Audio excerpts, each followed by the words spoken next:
And they're down.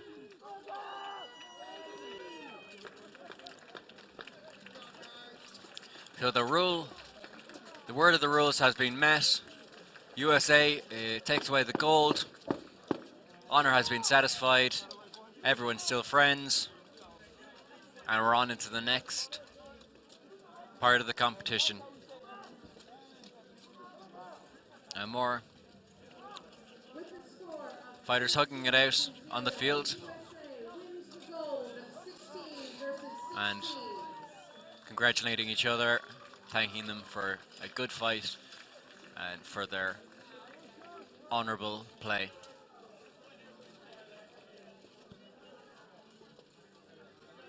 I'm not sure if there will be a break now before we have the next bouts, but we might be going straight into it.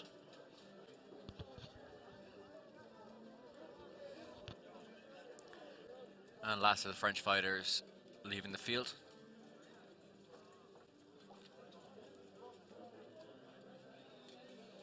And I can see plenty of fighters around the list armored up in preparation for the next rounds, for the next fights.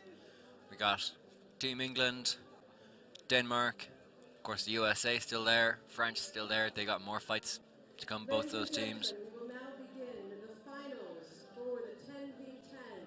And I just heard the announcement they're going to have the finals for the 10v10s. We're going to have USA and France back into the list again, fighting for the bronze medal. And then we should have Denmark versus England for gold and silver.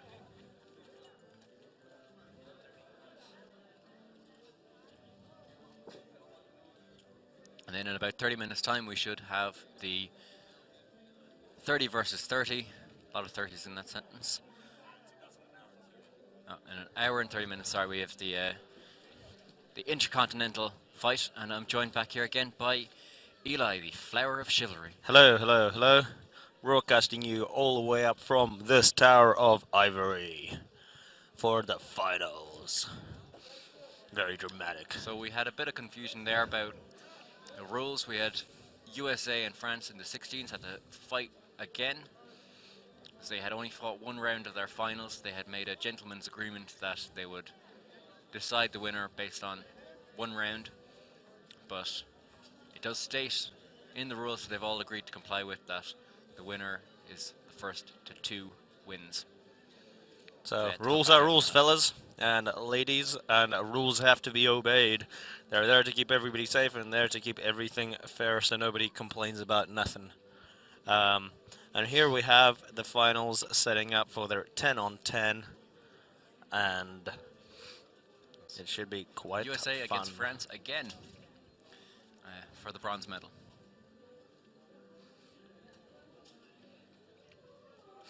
So it's starting to get a bit warmer out there. Just in Hopefully time the rain for will stay away. Just in time for me and you to get kitted up in armor. In about half an hour, just all the heat comes out. So for the 10-on-10s, for the bronze, France and USA obviously probably their 10-on-10 team fights in the 16, so they'll all be a little bit tired now, I imagine. I think they might have had a few spare fighters between the two groups, but the vast majority of them, yeah, there's going to be overlap.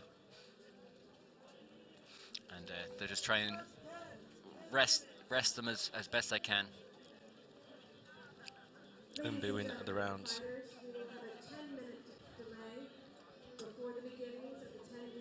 Apparently there is a 10-minute delay, so you can go and have a little bit of a break. Make yourself some lunch or dinner, supper, whatever time it is.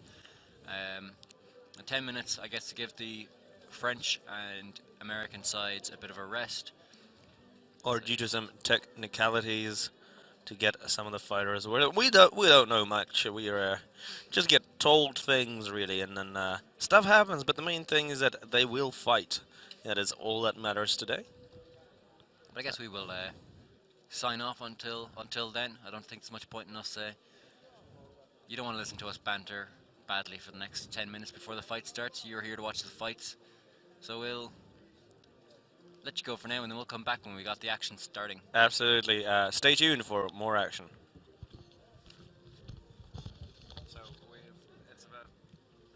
I'm Intercontinental.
Ladies and gentlemen, in a couple of minutes, the fight for the bronze medal in 10 versus 10 between France and USA.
Well, hello there, all of you lovely people who are still watching the stream. I am Eli.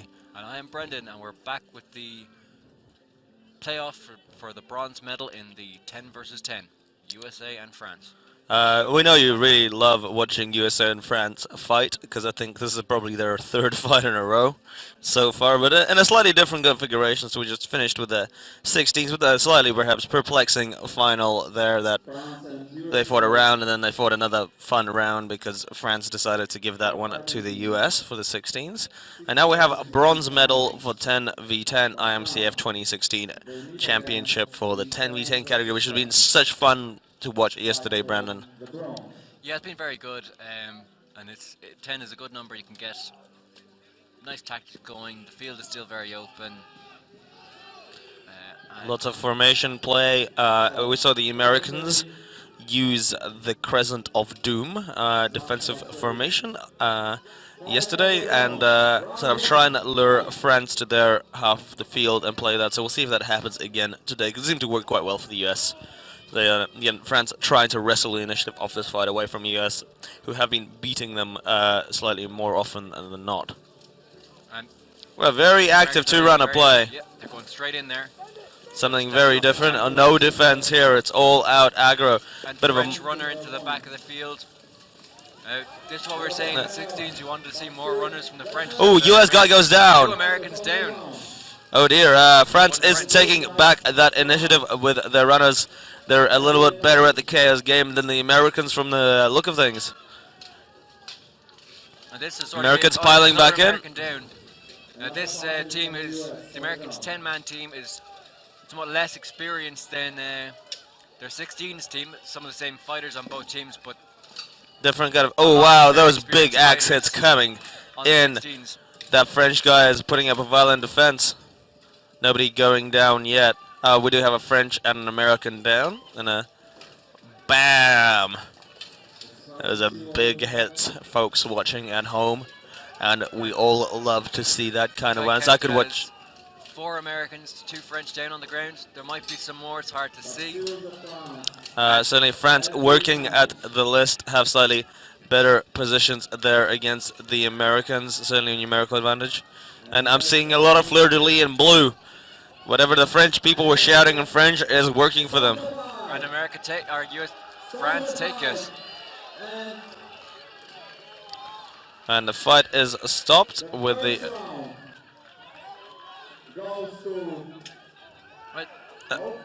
No, wait, the fight's not quite stopped everywhere. There's a little bit still fighting because there's an American up. It's back on his feet. The fight is only stopped if there's one person left. I have to say I missed what exactly happened there with that American fighter being stood back up. There were 2 fighters being pinned by a lot of French guys, so there was some confusion to the marshals of who should be up or down, and then it was resumed when they found out there were 2 American fighters still up.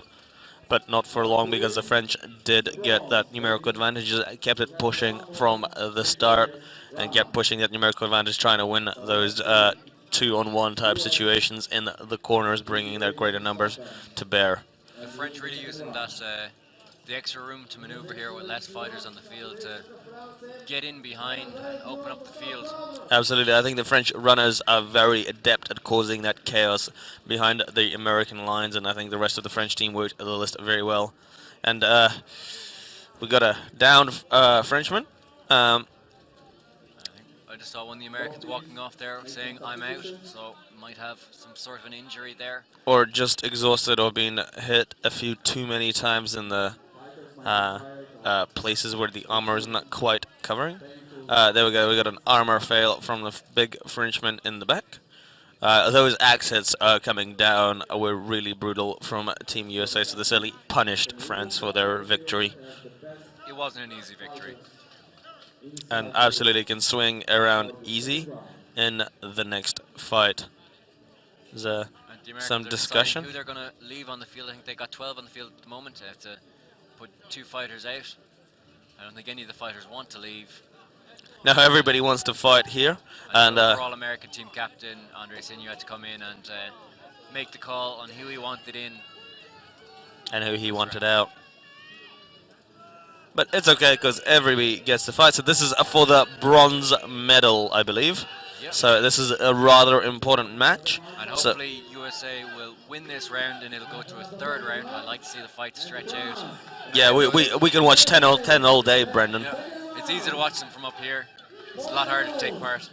Absolutely. If it goes to a 3rd round, a lot of those reserves will be able to go back in and they'll be glad of the rest they've gotten.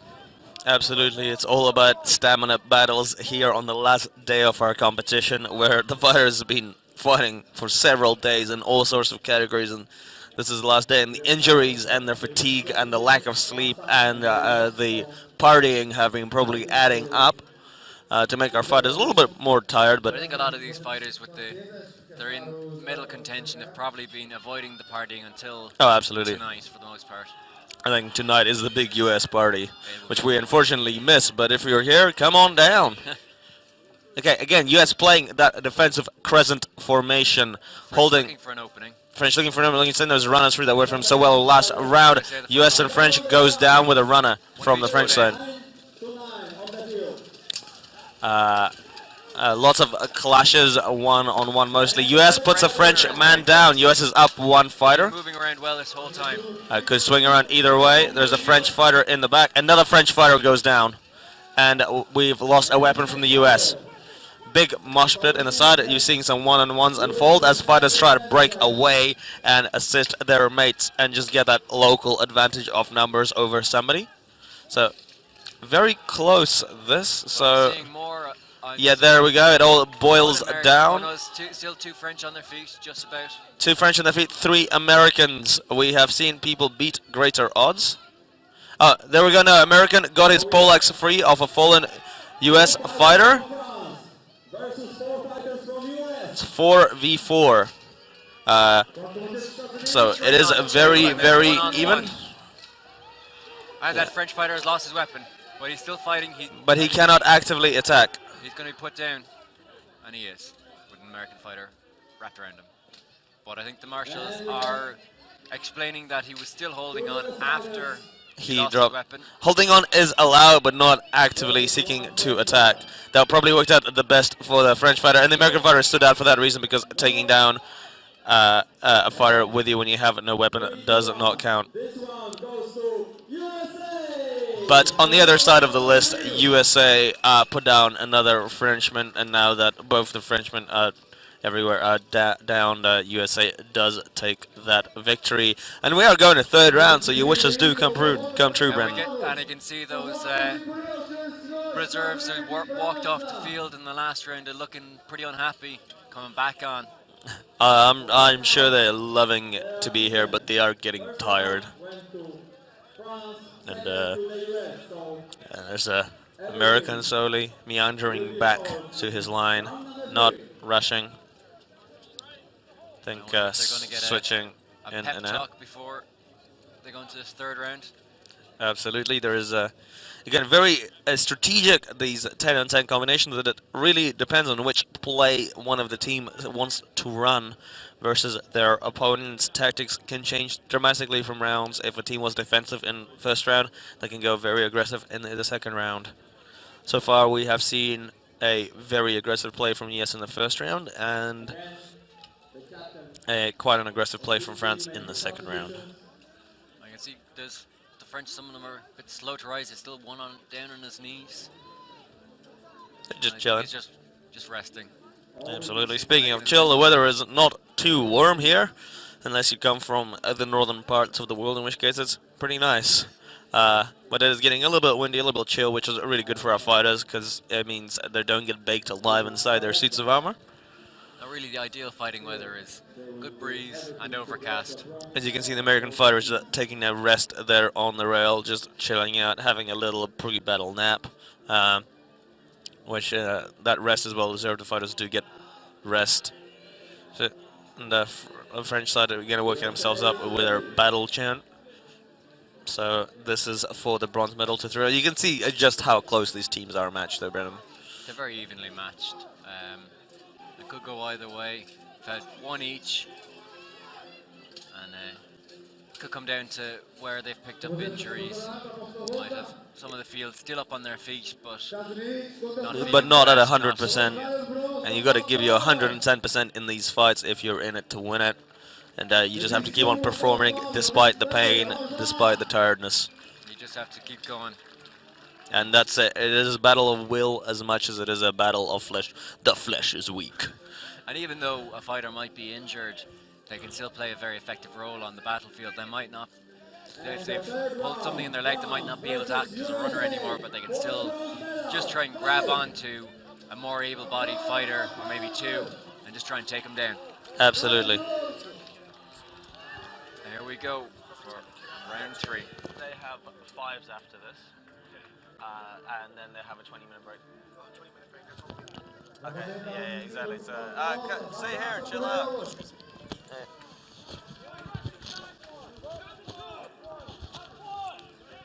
My microphone. I think slight technical difficulties there with Eli. Slight technical difficulties due to tiredness. The two teams down there decided to have a bit of a standoff while we see a lot of standoffs really between the USA and Canada. Not Canada, what am I talking about there? France. I think I had trouble earlier remembering the name of France. I went, USA, France. France. It is definitely France that is fighting USA here in Hangoversville. And Americans go on that push on the left, very aggressive after the standoff. Sort of doing almost a Polish carousel type of play where they're all going a line after another. Fighters down deep into French territory. The right flank is holding. Got one American down. They were outnumbered there locally. But ooh, that big axe in the back of the Mongolian chap from France got to have hurt. Fighter down. Oh dear. Both go down together. It is not quite clear. Sitting on the ground in that crush. And I can see just make out another one American fighter push right down into a deep squat. Still up on his feet. With a French fighter, at least one bearing down on him with all their weight. The resilience of some of these fighters is absolutely amazing. So there we have a 2-on-1 or 3-on-1, and I'm seeing a lot of fleur-de-lis around. Certainly, I think a few of us. Fighter looking for a weapon. I think America is in trouble here. I see. And while they do 6 French, 2 Americans. Yeah, it's very hard to come back from that. It's 8 French and 2 Americans. I think that spells. This is only a matter of time. Yeah. Unless, I don't know, a comet hits the field or something. U.S. Air Force to the rescue. As good as these American fighters are. Look, he's trying very hard. Never give up, never surrender. There we go. Doesn't quite manage to take him down with the opponent with him, but France wins and takes the bronze for the 10-on-10. How exciting. Getting vengeance for the 16s. But an impressive display by both teams, even though absolutely that end result doesn't really speak to how close these fights have been. 8 up to 8-0, but it snowballs quite quickly, and I think France really used that advantage of having 3 players run around and help to out-wrestle their American friends. America here putting up a very strong performance, but both teams getting quite tired now, I imagine. Well, we'll hopefully see them both in the 30-on-30 later, New World versus Europe. I think anyone that can still get onto their feet and hold a weapon wants to be in that one. Absolutely. At that point, all their chances of winning medal will be done, all the medals will be assigned, and they can get in and enjoy themselves. Absolutely. And that's why they're here. They enjoy this fighting. That's what we're here for, traveling across the world to beat the bejesus out of each other. And well fought, everybody. USA number 4 in the world for 10-on-10. And the American fighters and the French fighters starting to make their way slowly off the field. I see a couple limping. A couple limping, but they're all happy on the inside. And they're still all upright. No major injuries, hopefully. We still have the finals of the 5-on-5s left. The French celebrating on the field. French absolutely well deserving of their medal. One of the top teams out there, clearly, because they won a medal. Like you say, they get a bit of revenge for 16s on 16s, where USA took the victory in the 16s, but in the 10s, France has managed to turn it all around for them, because obviously they're two very different games, and the teams that work in a very different way, as you have noticed. Certainly with the amount of players that can bring it to bear. And England and setting Denmark up coming up next for the final, for the gold and the silver place. Whoever wins the next fight gets the gold and the World Championship. England just slowly working their way to the list with their St. George flag, the white and the red cross, and the Battle Heritage Club flag, representative of the tabards they are flying, and Denmark lining up just underneath our ivory tower as we look down upon them jubilantly in expectation. The first Dane into the field is the Danish team captain, Jasper, The with that green and nasty salmon. weapon that he knows how to use. Oh yeah, Danes, as we said, they don't call them Dane axes for nothing. And there's a dancing Dane. I think that might be Casper, the friendly Dane. Casper the friendly Dane dancing around, as he always does before the fights. Lots of axes from Denmark. What we've seen from Denmark is they're a very, very active, very aggressive team. They like to run around and use those big axes as shoving sticks and shove people around with a lot of runners and a very mobile, hard-hitting game. They're a big, powerful team, but also energetic and good at running. And I know for a fact that there's going to be plenty of Danes watching at the moment, so big shout out to them. Absolutely, and big shout out to everybody Team watching. Ireland and Team Denmark have had close ties in the past, so hi everyone out there. And absolutely a shout out to watching everybody from England for the English team. Whatever part in the world you are. And whoever you are, we love your appreciation for medieval violence, so keep yourselves tuned. If you like this, show it to more people. First rule of Medieval Fight Club is tell everybody about Medieval Fight Club. Exactly. And Team Battle Heritage, very strong. Their only defeat in the whole tournament was in the finals of the Sword and Shield, where they got silver instead of gold.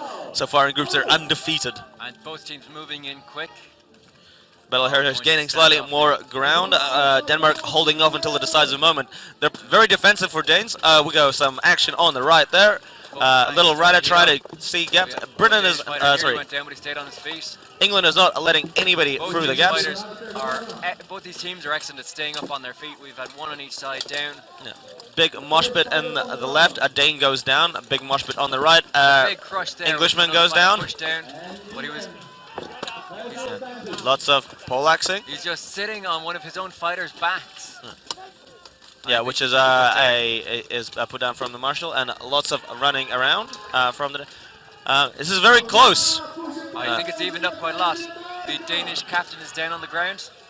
We have another Dane down. But I think we do have slightly more battle heritage. Behind, but he stays up on his feet, that Danish fighter. Oh, and almost a takedown from behind.